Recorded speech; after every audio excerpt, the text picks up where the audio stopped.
নমস্কার বন্ধুরা, আজকে আমি পনির একটি মজাদার রেসিপি বানাচ্ছি। আর পনিরটা নুন হলুদ দিয়ে হালকা ভেজে রেখেছি। পেঁয়াজ রসুন একটু আদার টুকরো আমি তেলে একটু ভেজে নেব।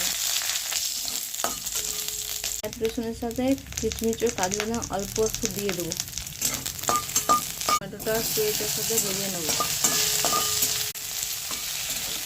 ভাজা হয়ে গেছে, এবার মশলাটা আমি বেটে নেব।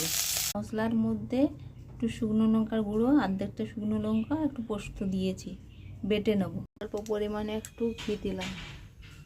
মশলাটা রেডি করে রেখেছিলাম কড়াইয়ের তেলের মধ্যে দিয়ে দেবো। মশলাটা ভাজা ভাজা হয়ে গেছে, আলুটা দিয়ে দেবো, এটাও দিয়ে দেবো। এরকম যদি সুন্দর সুন্দর রেসিপি দেখতে চাও তাহলে একটু লাইক কমেন্ট শেয়ার করে দিও। পনির আলুর গ্রেভি।